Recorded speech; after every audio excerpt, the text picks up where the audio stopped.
Hello viewers, welcome. आज हम discuss करने वाले हैं चैप्टर 8 विमेन एंड डेवलपमेंट। एक ऐसे है जिसे लिखा है एक फेमिनिस्ट राइटर लीला दुबे ने। So let's get started. द्वितीय विश्व युद्ध के पश्चात मानव समाज के राजनीतिक एवं सामाजिक स्वरूप में अनेक परिवर्तन हुए हैं, अनेक चेंजेस आए हैं। सेकेंड वर्ल्ड वॉर के बाद 50 के दशक में स्वतंत्रता के विचार ने जोर मारा और बहुत ज़्यादा इसमें जोर लगाया गया और विश्व के अनेक देशों को स्वतंत्रता प्राप्त हुई, उपनिवेशवाद खत्म हुआ। और 60 का जो दशक था वास्तव में विकास का दशक था। औद्योगिकरण का बड़ा जोर हुआ और औद्योगिक क्रांति हुई। सभी देशों ने इस ओर कदम बढ़ाया औद्योगिक विकास के क्षेत्र में, इंडस्ट्रियलाइजेशन के क्षेत्र में। 70 के दशक में 70 का जो पीरियड था उसमें क्या हुआ कि लिंग समानता, जो जेंडर इक्वलिटी की बात होने लगी, उसका क्वेश्चन सामने आया, प्रश्न उठा, जिसका अर्थ है जेंडर इक्वलिटी का मतलब है समाज में महिलाओं की स्थिति में सुधार किया जाए तथा उन्हें पुरुष के समकक्ष या बराबर माना जाए। इसके लिए एक आंदोलन भी चला, कई तरह के आंदोलन भी चले। इस आंदोलन को फेमिनिस्ट आंदोलन कहा जाता है और अनेक देशों में फेमिनिज्म नाम का आंदोलन चला, जो अनेक स्थानों पर बहुत प्रभावशाली भी रहा, बहुत शक्तिशाली भी रहा कई देशों में। भारत में कुछ समय पूर्व ऐसा हुआ कि स्त्रियों ने स्वतंत्रता संग्राम में भाग लिया गांधी जी के नेतृत्व में और उन्होंने अपनी भागीदारी बढ़ चढ़कर की और यह प्रयत्न एक महान नेता महात्मा गांधी के कारण हुआ। पर इसमें अधिकांश में वे स्त्रियां शामिल हुई या तो वो समाज के संपन्न श्रेणी की थी या मध्यम श्रेणी की थी। तो स्त्रियों ने इस जन आंदोलन में भाग लिया और अपना जो उनका बरसों पुराना सेक्लूजन था, जो अलग थलग थे, उस अलग थलग चार दीवारी को वो छोड़ के आए और उन्होंने भारत की आज़ादी में अपना महत्वपूर्ण योगदान दिया। इसका केवल ये प्रभाव और ज़्यादा रहा कि भारतीय संविधान में महिलाओं को और पुरुषों की समानता की बात की गई और दोनों को समानता के सिद्धांत के अनुसार ही रूल बनाए गए, नियम बनाए गए। महिलाओं के उद्धार की वास्तविक जो समस्या है 70 के दशक में ही उठी। अब इसके विकास एवं शोध में भी और रिसर्च में अपना स्थान बना लिया। महिलाओं के विकास के लिए, नई नारी की स्थिति को सुधारने के लिए तरह तरह के रिसर्च किए गए, प्रोग्राम बनाया गया और यह विचार केवल भारत तक ही सीमित नहीं था। ऐसा नहीं था कि ये सब भारत में ही चल रहा था, बड़े बड़े देशों में दुनिया की ये सब बातें हो रही थी, बल्कि ये विश्वव्यापी दृष्टिकोण बन गया था, एक ट्रेंड चल गया था। वास्तव में ऐसे कोई निश्चित सिद्धांत या कोई नियमों का समूह नहीं है जिससे कि नारी का पूरा पूरा उत्थान हो जाए, जिसके द्वारा सभी स्त्रियों को अपनी जगह मिल जाए, स्थिति में सुधार हो जाए। सबसे प्रभावशाली, सबसे ज़्यादा इन्फ्लुएंशियल और उपयोगी बात यह रही कि महिलाओं को पुरुष जैसी समानता प्रदान की जाए। ये बात मांग उठी, मतलब लिंग के आधार पे, जेंडर के आधार पर भेदभाव समाप्त हो जाए। इसलिए भेदभाव ना हो महिलाओं के साथ कि उनका जेंडर अलग है।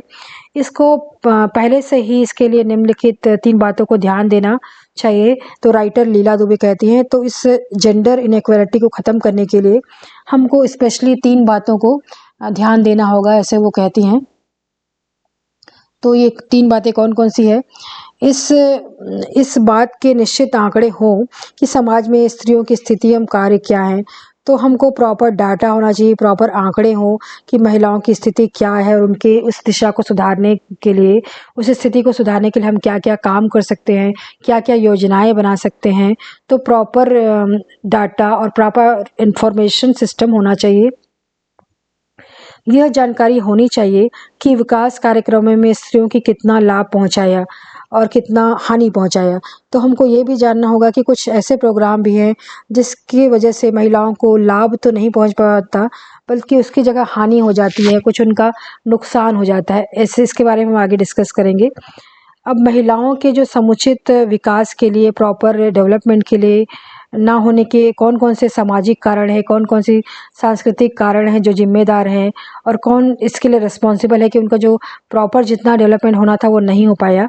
तो स्त्रियों को, महिलाओं को अनेक प्रकार के दुख उठाने पड़ते हैं, वो सफ़र करते हैं।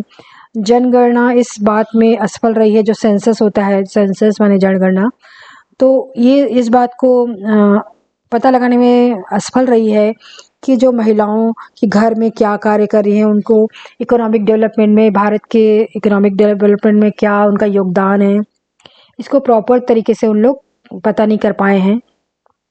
सही जानकारी के राह में अनेक बाधाएं हैं, अनेक ऑब्स्टेकल हैं, परेशानियां हैं।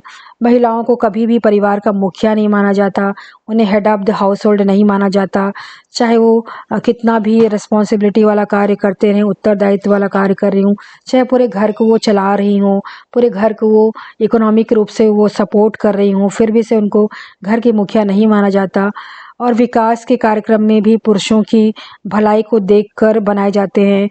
अक्सर जो ग्रामीण इलाकों में जो रूल बनाए जाते हैं, जो प्रोग्राम चलाए जाते हैं, उसमें भी पुरुषों को केंद्र में रख के ही ये सब रूल बनाए जाते हैं, प्रोग्राम बनाए जाते हैं, कार्यक्रम, जिसके विकास के मार्ग में लिंग असमानता को और बढ़ा देता है। तो जब ऐसे प्रोग्राम चलाए जाते हैं तो जो जेंडर इनइक्वालिटी, जो लिंग असमानता जो पहले से चली आ रही थी, वो और भी बढ़ जाती है। इससे सोसाइटी में, समाज में महिलाओं की जो स्थिति है, दशा है, वो और भी गिर जाती है, और भी नेगेटिव हो जाती है, नेगेटिव तरफ चली जाती है। और बहुत सारे क्षेत्रों में महिलाओं का जो स्थान है बहुत ही लो है, नीचा है, तथा विकास कार्यक्रमों में, जो डेवलपमेंट प्रोग्राम्स में उन्हें और अधिक हानि पहुंचाई है। मतलब जो कुछ योजनाएं तो उनकी भलाई के लिए बनाई गई हैं, उनके बेनिफिट के लिए बनाई गई हैं, लेकिन इससे उनको हानि पहुंच गई है, उससे उनको नुकसान हो गया है। जैसे कि जब कभी छटनी की बात आती है, जब कभी रिट्रेचमेंट की बात आती है, रिट्रेचमेंट मीन्स छटनी, तो क्या होता है कि सबसे पहले जो छटनी होती है वो उसमें महिलाएं इसके शिकार होती हैं, जो प्रसूति के कारण उन्हें अधिक रोजगार में रहना पड़ता है। जैसे कि कुछ रूल बनाए जाते हैं, जो फैक्ट्रियों को भी कहा जाता है कि आपको महिलाओं को कुछ सुविधा देनी है, मैटरनिटी अवकाश देना है, मातृत्व अवकाश देना है, और झूला घर की व्यवस्था करना है उनके छोटे बच्चों के लिए। तो ये सारी सुविधाएं देने की जब बात की जाती है, तो इससे क्या होता है कि महिलाओं को इसमें बेरोजगार रहना पड़ता है, उनको रोजगार उनसे छिन जाता है। जो कंपनी वाले उनको कम मात्रा में एम्प्लॉय करते हैं, उनको जब जब भी छटनी की बात आती है तो उनको नौकरियों से निकाल दिया जाता है। सबसे पहले महिला को ही नौकरी से निकाला जाता है। उन्हें कारखानों में नियुक्ति करना, एम्प्लॉय करना, रखना बड़ा खर्चीला हो जाता है, क्योंकि ये सारी सुविधाएं देनी पड़ती हैं, ऐसा उनको लगता है फैक्ट्री वालों को। अब पूंजीगत कार्यक्रमों में भी महिलाओं को बहुत कम रखा जाता है। जो कैपिटल से रिलेटेड कार्यक्रम होते हैं, पूंजी जिसमें इन्वेस्टमेंट होता है, उसमें भी उनको कम रखा जाता है। और उन्हें यदि रख भी लिया जाए तो कम वेतन दिया, उतना वेतन नहीं दिया जाता है उसमें जितना कि उसी स्थान पे पुरुषों को दिया जाता है।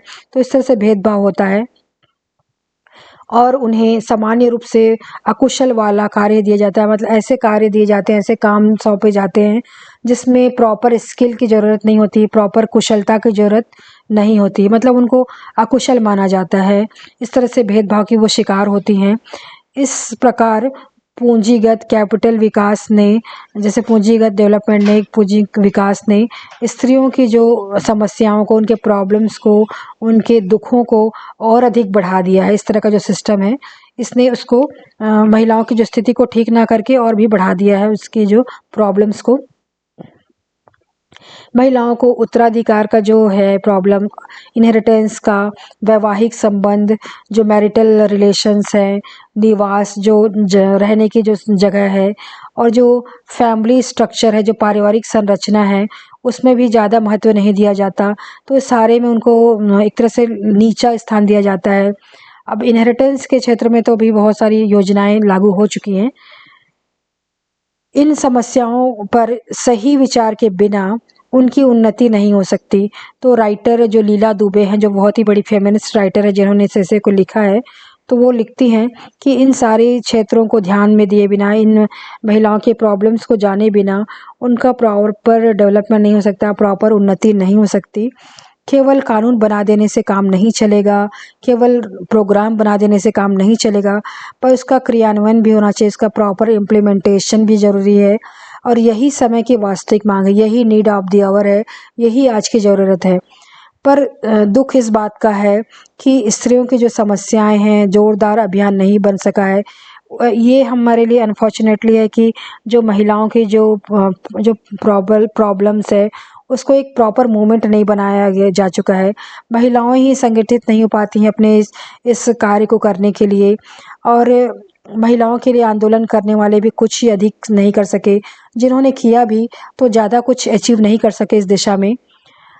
पुरुषों से लड़ना उचित नहीं है। अब इसमें सारा का सारा ब्लेम है वो पुरुषों के ऊपर थोप देना कि यही ज़िम्मेदार हैं महिलाओं की जो अवनति हुई, कहना चाहिए उनके जो सिचुएशन के लिए, ये ठीक नहीं है, क्योंकि सिर्फ वही एक कारण नहीं है। इसके लिए सामाजिक संरचना दोष है, जो समाज का जो स्ट्रक्चर है, जो सोशल स्ट्रक्चर है, वो भी इसके लिए रिस्पॉन्सिबल है, क्योंकि उसमें जो महिलाओं के जो विकास के जो कार्य में अनेक समस्याएं खड़ी कर दी हैं, उस सोशल स्ट्रक्चर ने कुछ सीमा तक महिलाएं भी अपनी खुद की जो समस्याओं के लिए रिस्पॉन्सिबल हैं, अपने समस्याओं के लिए उत्तरदायी हैं।